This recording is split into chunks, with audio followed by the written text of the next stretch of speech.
Megan, you're on. Perfect. Thank you so much, Fran.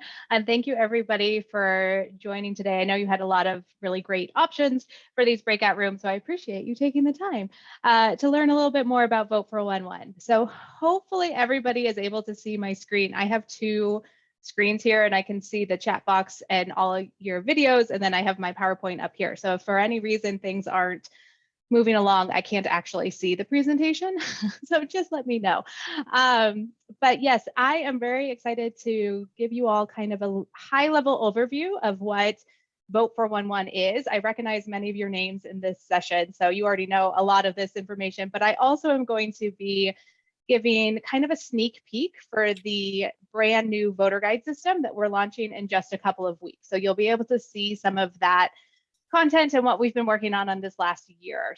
So let me figure out, there we go. So what is VOTE411? So I get this question a lot from folks, and VOTE411 is the League's voter information website. This is actually VOTE411's 15th year. The League had an online election information website all the way back in 1999, but it was rebranded in 2006 as VOTE411. So this is our 15th year with VOTE411, and it is an award-winning website. So many of you know that back in 2018, we won the Webby Award, which is like the highest award for online websites, with our redesign of the front end. And we also won some communication awards just a couple of weeks ago for some of our promotional materials about VOTE411. So it's really been great to work on this website and see the power. It's a one-stop shop. So this is going to give voters literally everything they need to know so that they can successfully cast their ballot, but also tell them things they don't know they need to know. So research tells us that voters always want to know, are they registered to vote, where's their polling place, and who's on their ballot. But we know that voters have to know if they need ID to vote, what the absentee ballot rules are, when early voting is, can they get time off for work. All of these things that voters don't know they need to know. We provide that information for them in all 50 states and DC. And we also have bilingual content, which we'll see in just a minute. We have all of this information available in both English and Spanish. We launched Spanish last year, and it's been really great to see this content available in both languages. And then what we'll see later as well is that we do have some state-specific information as well as address-specific information on the website.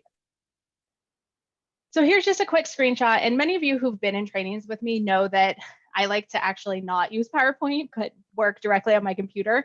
But because of the new kind of sneak peek that I'm giving you, it wasn't going to work live on the computer. So I'm using a PowerPoint here, but you can see the screenshots. We have this information, like I said, in both English and Spanish. So there's a little toggle at the top of the screen that says English or Espanol. We partner with Naleo to help us with the translations on the Spanish site. We also work with a professional translator, and I have colleagues who are Spanish speaking who help with the translation. So we do not use any like Google Translate. If you didn't know, Google Translate is not great. It doesn't really provide a great translation. So we really wanted to make sure that we were providing the correct translation for the website. So we work with all of these partners to make sure that the information is correct in Spanish. This is a big lift because, you know, rules change all the time, especially this year. All of the election laws in so many states changed. And when we update the English, we have to update the Spanish. We also ran into this last year when we were providing COVID updates. We had state-specific alerts on the website that were changing constantly, because one day you could vote absentee, the next day you couldn't, and then you could again, and it was just a constant changing. And we had those alerts available in both English and Spanish. So this is something we're really proud of, and are looking forward to expanding more Spanish content throughout the years. There is a registration tool on VOTE411. So this is not online registration. It does link you off to your state's resource if your state has online registration, or you can fill out the form and then we email you that form and we tell you to print and mail it. And we actually tell you where to mail that form to. We also send emails saying you are not registered until you print and mail this, so that folks don't think that they register directly on the platform, but we are in constant communication with them to let them know that they need to print and mail or finish the registration on their state's platform. I do want to encourage folks to use this registration form to register people, because we do contact people through this process. And we actually, in the federal election cycles, do research, and we look at the people that we registered through this tool and if they turned out to vote. And in many, many, many cycles, we've seen that people who register through the VOTE411 platform actually turn out at higher numbers than those who registered elsewhere. So we believe that our get out the vote messaging and our constant communication with them saying they need to register and they can go vote helps actually turn out voters. So we do really encourage leagues to use this platform so that we can continue that get out the vote work to really turn people out, which is our ultimate goal. And then last year Last year we actually created an absentee ballot request tool. Well, we didn't create, we purchased this through a partner, but we wanted to make it as easy as possible for people to request their absentee ballot. So some states, you can request the absentee ballot online through the Secretary of State's website, but some states you have to like fill out a form and mail it, and it's very complicated. So we have this absentee ballot request tool available for all voters that they can fill out. Again, they do have to print and mail it. We do tell them where to mail it, but they can request their absentee ballot. We put this up in October of last year, and we've had tens of thousands of voters use it. So it's really been a great resource for voters to make it a little bit easier to request their absentee ballot. We also have several checklists on VOTE411, and the one that you can see here is the first time voter checklist. We did have a healthy voting checklist during COVID last year. It still like exists. I just don't link to it anymore because I needed to link to other things. But they're just really quick and easy overviews for what voters need to do, especially in this first time voter one, making it so it's not scary for voters. And it's basically 5 steps. You can only see 3 here, but there's like 5 steps that are like, you need to register, you need to find your polling place, you need to see who's on your ballot, you need to make sure that you're registered, check your registration. It's very easy for first-time voters or voters who haven't voted in a while to really see, okay, I can do this. It's not that hard. I can actually make this happen. And you can actually see here at the top of the screen, there's a spread the word section. This is a really great one to share through social media as you're getting closer to election day, to be like, it's useful for people who voted before too, to make sure that they know the steps that they need to do to successfully cast their ballot. So you're able to share this on Twitter or Facebook, or you can share the link and email it out to folks. We make it easy just by clicking the links directly on this page. And then we have this state-specific information. So like I said before, some of our data is state-specific and some is address-specific. So this is kind of an overview of the Wisconsin page. Underneath that absentee ballot process section is actually like 17 other topics that you can click on and see the specific information that pertains to Wisconsin. So it's the registration deadline, ID needed for voting, early voting, time off to vote, all of those rules that are all specific to Wisconsin. Every single voter who puts in a Wisconsin address or just clicks on the Wisconsin icon on the map will see this page. You'll see that we have the election dates kind of at the top there. Those are also state specific. One of the questions I get all the time is, we cover every single election. So even if there's just like a county-wide election that's a special election for one small specific district, we will put that information up on VOTE411. And so I get asked all the time, hey, I don't live in that district. Why do I see that race? So the answer is we cannot have the election date information address specific right now. We looked into adding it as address specific back in 2018 when we redesigned the website. But it turned out that we would have had to do it all over again after redistricting. So we decided that we would use the time and the money to create new features on VOTE411, like those COVID alerts that I mentioned earlier, instead of making these address specific. And then after redistricting, come back and try to make more pieces of the website address specific. So our goal is to have, if one county has an election, only voters who enter their address in that county will see that election appear on the site. But right now, everybody sees it. We do try to be really clear with the title of the election, and where it says view details or spring election on this screenshot, we can put the actual location for that election. So we try to make it as clear as possible. but I do get that question a lot. So I wanted to say we are working on it. We didn't want to have to do it twice. And hopefully in the next couple of years, we can make more pieces address specific. We also have polling place information. So you in Wisconsin, you don't have an election on Tuesday. So if you were to put in your address, you would not see this polling place information. We get this data from a partner. They turn it on and off kind of depending on where we are in the cycle. So this is actually my polling information. I live in Colorado. I have an election on Tuesday. I have yet to vote in, which is causing me stress because it's the latest I've ever gone. But these are my polling locations. And you can see in Colorado, we actually vote by mail. We can also vote in person early and in person on election day. So you can see all three options. These are the closest ones to my address. In Colorado, again, we can vote anywhere. We can go to any polling location. We can drop off anywhere. It doesn't matter. So these are just the closest ones to my address. If you were to see below this, you would see a list all, and it would list all of the locations that I could use, which is a lot. So we're really lucky in Colorado where we have a lot of options. But like I said, this information is address specific. Voters do need to enter their address to view this because I cannot tell them where they're going to vote if I don't know where they live, because it is dependent on your address. And then the other piece that is address specific is the candidate information. So we are able to, on VOTE411, have users enter their address, and then we only show them the candidates and ballot issues on their specific ballot. Many of you know how we do this. I'm not going to get into the technical piece of it. I'm in on a different computer. I'm in. All right. Welcome, Christine. So many of you know how we do this on the technology side, but voters do have to enter their address. I do want to say here as well that voters, we get this question a lot. What am I doing with the address? If somebody enters their address on the website, what are we doing with it?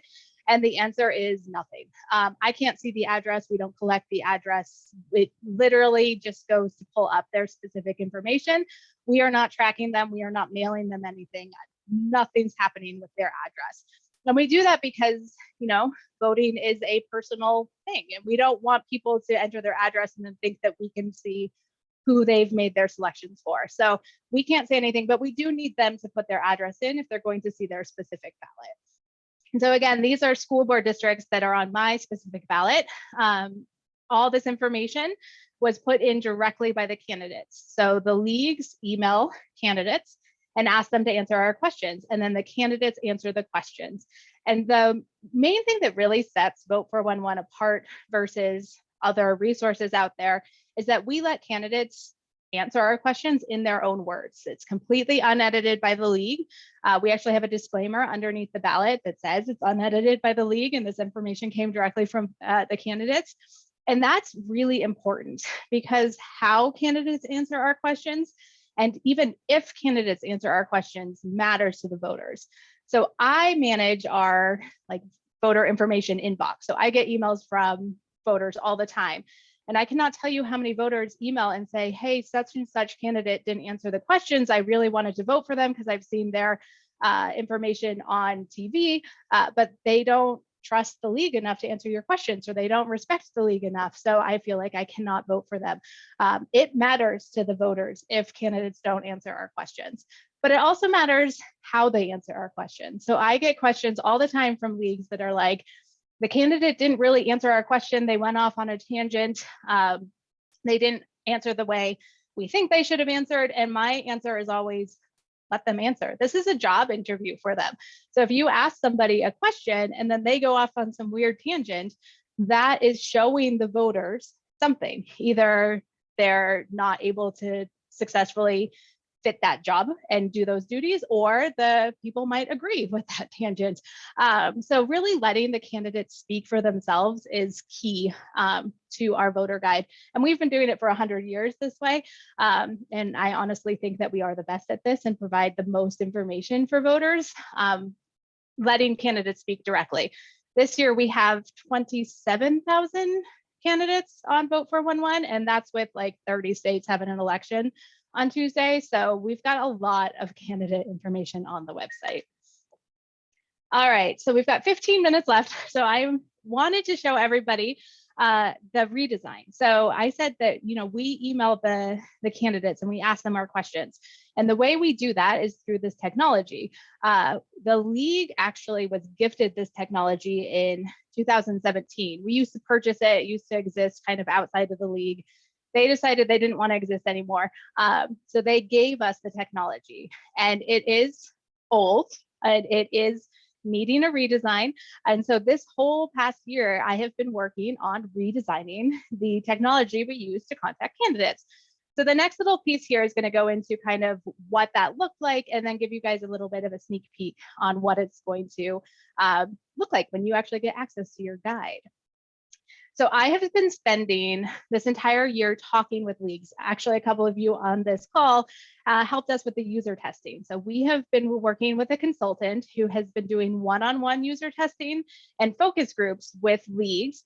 And we also ran a candidate survey where we had you all email previous candidates, so nobody running in 2021, to ask them to look at the candidate side of things and make sure that we're providing the correct platform for candidates to answer our questions. So we have done a lot of contacting with you all because we want to create the best platform for you. You're the ones using it. So what works for me might not work for the league. So we really wanted to get feedback. You'll see in these little chat boxes, there's some nice little quotes from some of these focus groups about, things are looking good. And the good news through these focus groups is there really weren't any major changes that were requested. There were some minor updates. So for example, we used to have the save button only at the bottom of the page, and people were like, could we also have it at the top of the page? And we were like, yes, you can. So small things like that, like moving buttons around and changing language and making things clear if you are going to save or if you're just going to move on to the next screen. Minor updates like that. But for the most part, the redesign was well received by the focus groups. And we did talk to about 75 leagues. So we have talked to quite a few of them in this past year, as well as doing a post-election survey that I put out in 2020, where I specifically asked if you could do one thing, if you could only make one change to the voter guide, what would that be? And I made a priority list so that we could figure out what most people wanted and make sure that we could at least complete that. I will say that that priority list is not all getting completed in this phase one of the redesign. I wish that we had unlimited time and money, but that list still exists, and we are planning phase two, phase three, phase four. It's never going to, we're always going to continue updating it. So really those priorities, the main three were people really wanted a streamlined design. For those of you in the current system, it's just basically a bunch of links that you have to click on all these different links and do these different things. So people really wanted streamlined navigation so that you aren't clicking here and then having to do something over here and then clicking over here, making it a little bit more streamlined. They're also wanted more clarity in what the sections were and what you were actually doing and why you needed to complete these sections, as well as creating dashboard views so that you could really have a high level overview of where your guide stands and how many candidates have answered your questions and how many races have published, and just to give a little bit more feedback about what's going on in your guide so you don't have to click on all those different sections to see where things stand. And then finally, security. So many of you know right now we have one login for each guide, and you all are sharing the username and password, which is fine for right now, but that is definitely not a secure way to handle anything where you need a username and password. So we have completely changed how you're going to log into the system. We are doing passwordless login. So basically, I will put an email address into the back end of the system, and then you click on a link, and that link will take you to enter your email address. If you enter the email address that's associated with your guide, you then will get an email from the system with a link that you click on, and you can access your voter guide. We are also making two-factor authentication. So you do have to have something either on your phone or on your computer so that you can enter a code when you log in. You won't have to enter that code every single time. You can set it so that it remembers your computer for 30 days, but it really is a security risk to not have two-factor authentication on the guide. We are also having different roles. You'll see on this screenshot, everybody's set as an admin, but we will also have what's called contributors. So contributors are able to do a lot of things in the guide, but they're not able to delete anything and they're not able to publish anything. Basically, anything that could cause issues if somebody accidentally did it, contributors aren't able to do. And we're hoping that this will allow more people to feel comfortable going into the system and using the technology, knowing that you can't break it. I will say admins, you really can't break it either, but I think that for some people, knowing that you're a contributor and you can't accidentally delete something will help folks feel comfortable coming in here and using the system. All right, so here is a little sneak peek. I do want to kind of preface this and say things will look slightly different when you actually get access to your guide. This is what are called UX pins, so things might change a little bit, but for the most part, this is how things are going to look. So this is a candidate profile page. You're able to see all of the candidate information, the biographical information we're asking, the questions, the languages that we're asking, and providing that information. You're able to see where this candidate lives in the process. Right now, she is just invited, which means they've received at least one communication from us, but they have not yet responded. And you're able to see what the candidate has submitted themselves. So there's a lot of information here, but it's a lot easier to kind of digest that than the current system. This is the races and measures page. So you'll see one of those dashboards that I mentioned earlier. This is brand new. The current system has nothing at all. So this is going to be a brand new feature. And like I said, it's going to be a great snapshot for what your guide looks like. So in this example, you can see that you have 18 races and 7 of them are currently published. You can also see what election type they are. So are they a general election, a closed primary, or an open primary? I will say one of the questions I get all the time as we switch from a primary to general election is, oh no, I've published and voters still have to choose their party. I don't understand what's going on. And that's because your race is still set for closed primary, which tells the system that voters have to choose their party before viewing the races. And so this will show you when you come to this page, oh, I forgot to switch everything over to general election, and you can bulk edit directly on this page. So you can select all of the races and bulk edit to make them all general election, save everybody a lot of time. It will also show you kind of where your races are in the process. So you'll see in that section, second setup progress section, 15 of them have a category, 17 have candidates. So you'll be able to see where your races are and how close you are to being able to contact the candidates or publish that race. We also have a race setup menu on this page as well, where you can actually create your races or create the pieces of content that you need to create your races. So everything kind of lives together in one section versus individual links.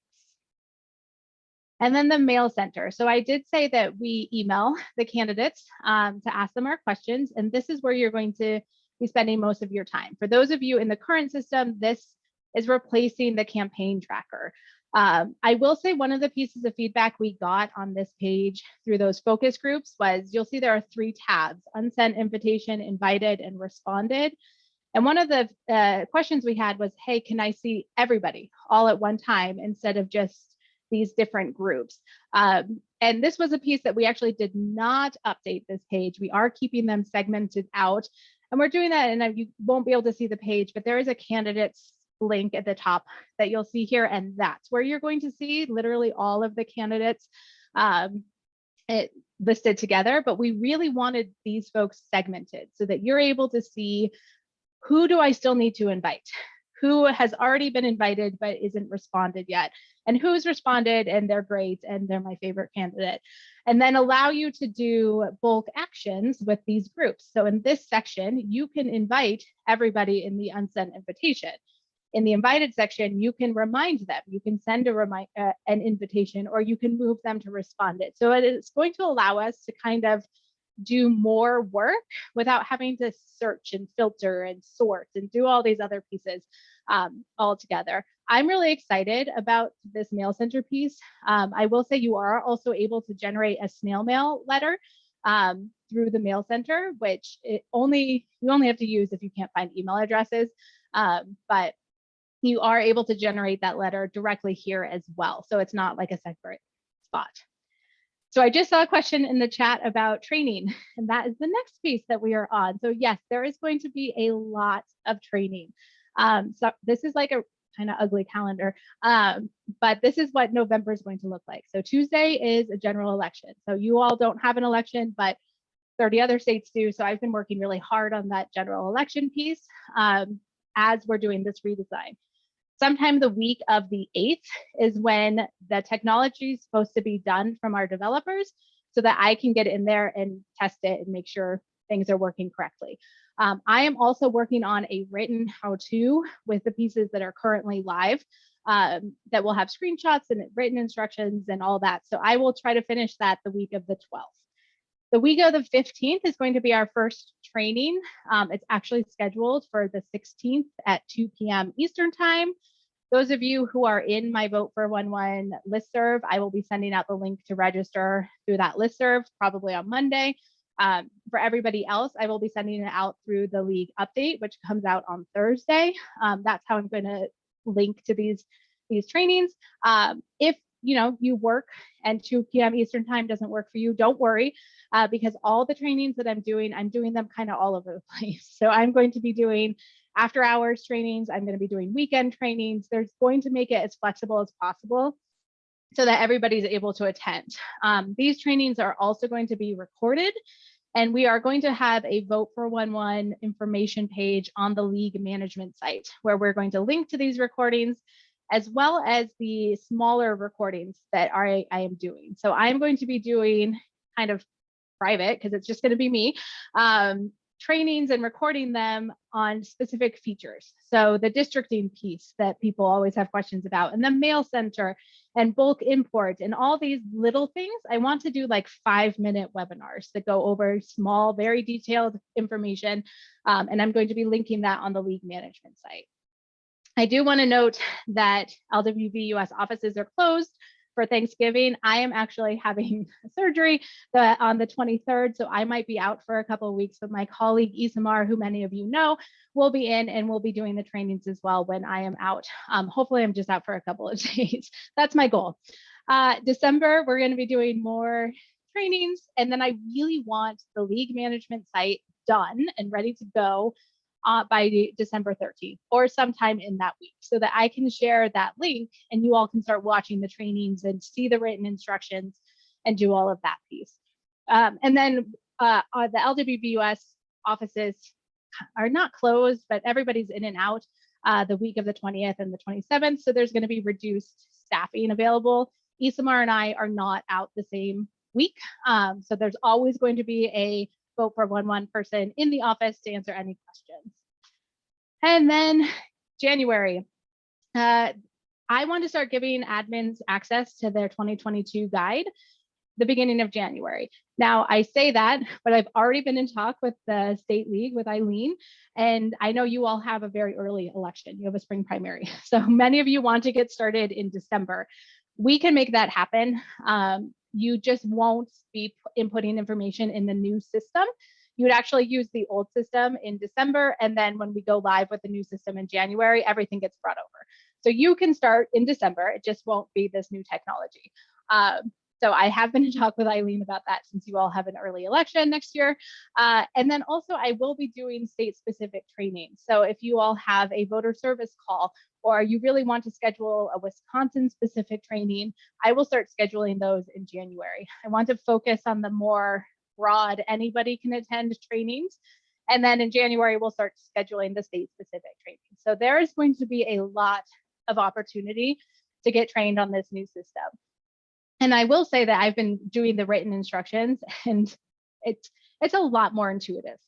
so hopefully you don't need as much training because the system, we have kind of added that training feature in it, made it more intuitive, but we are here to help with the training. And then my last little piece in the last 3 minutes is what's going to be available in that training. So like I said, I'm working on a written how-to. It's going to be long. I will tell you it's going to be long, but I want it to be comprehensive. So it's going to be words and screenshots. So that's kind of why it's long. There's going to be the live trainings that we just talked about. There's going to be the recorded trainings that we just talked about. Like I said, we're going to have a league management site page that's going to have a link to all of this information, as well as, you know, the widget, the link to get the widget and the QR code and our brand standards and our social media posts that you can share. Like bringing everything Vote 411 on this one page is what I'm hoping for. And then the new thing is there is in-app help. So what we've done through this redesign is we have created, where we know there are pain points, we have provided little pop-ups like this unbiased question pop-up, or just better instructions so that you're like, oh, okay, this is what I need to do here. We have a whole thing about districting and which type of district you should use and where can you find the GIS. It's all written inside the system so that you are able to, as you're going through it, if you have questions, be like, oh, here is what I need to do here. This unbiased questions little pop-up, I think, is great. It appears the very first time you create questions in your guide, and it just gives you some really easy tips to write good questions so that candidates aren't thinking that we're biased in any way. I will say that candidate survey, I did hear from one candidate, they were like, I love the league, I love what you're doing, but the questions the league asked me were very biased. Now, in defense of that league, they weren't. I looked at them. This candidate did not like that they asked a question about COVID last year, but really making sure that our questions are written well is going to be how we get more candidates to answer our questions. So this is a nice little pop-up. There's going to be in-app help. And that is the end. I'm right on time, but I do see there are questions. All right, just make sure. That's a great comment, Nora, on the ready to vote checklist.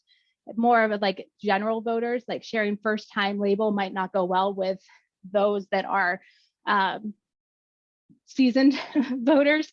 That's kind of a great, I wonder if we can create a page that's just like voting checklist and have the same thing, because really it is the same thing, just name it something a little bit different. That's actually a great feedback. Jackie, I see you asked about training, which hopefully I answered. And then Christy has a question on your league has not participated, that you need a dedicated team to enter the local election and candidate information. So if your league has not participated in the voter guide program before, you really do need 2 to 3 volunteers. It actually depends on how many races you're planning on covering. So if you've got a whole slew of races, you probably need 2 to 3 people.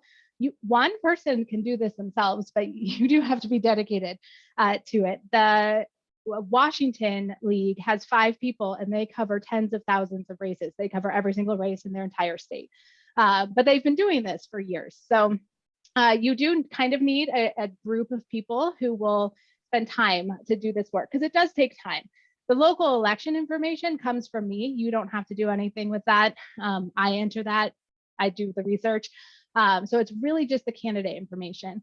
And I will say that interns are a great resource if you have a university or a high school even in your area. I've used interns in the past and they are really great because they're great with technology. And this work is contacting candidates. So they get to call campaigns and say, hey, you haven't answered our questions. And that's something that interns really like to do, and it's good work for them. So if you can get an intern, and I do have a job posting that you're able to use and just update with your name and contact information. So my email address, I can go back to that slide in a second. But yeah, feel free to reach out to me and I can provide that information. Oh, this is a great question about having video recordings. And what I didn't show here is that we actually currently have in the system where candidates can answer questions in a YouTube video. So we ask them a question and then they provide a link to their YouTube video, which actually gets embedded on Vote 411. So you users can just click play and directly on the website, they never leave. Sorry, my dog is barking. They never leave the website and they can answer the question. So that currently exists. I do know there are some leagues who use it and they do get good responses, because oftentimes there are questions that like the candidate already has a video on. So it's easy for them to just provide that link. So that does exist. And you're correct that, you know, people don't really read a lot online, and This will be in my other training, but we have character limits to make it so candidates can't just ramble and ramble and ramble. They have to be succinct and answer the question in a small amount of words because people really don't spend time reading online, but we do have the ability to embed the videos. And Posey, the great question, the State League is paying for VOTE411. I cannot say with 100% certainty that they will not charge local leagues something. I don't know how that works internally, but they are paying me the fee for everybody to participate. So any league who would like to participate, you're all set on my end. So you're good to go on my in my book. Oh, Brooke answered the question about the YouTube video. So thank you, Brooke, for answering that. And yes, Anne-Marie, we do, I believe, link to the Wisconsin voter registration page. So that tool that I showed earlier, oh, I have a minute. That tool that I showed earlier will link you over directly to that. But we also have a question on voter registration that links to our registration tool and to the state page. So we do provide both. We want to make it as easy as possible. Oh, and thank you, Kay, for telling how much it does cost for the local leagues, because I did not know that answer. But thank you, everybody. I really appreciate you being here. I will say it really quickly. My email address is mbrown@lwv.org. Many of you know that. You know how to reach me. And enjoy the rest of your issue session. I really was happy to be here. Thank you, Megan. That was a lot of information, and it just filled with admiration for how smoothly it does and how comprehensive it is. Thank you for being here. And thanks all of you who opted in. We're going to be automatically returned to the main meeting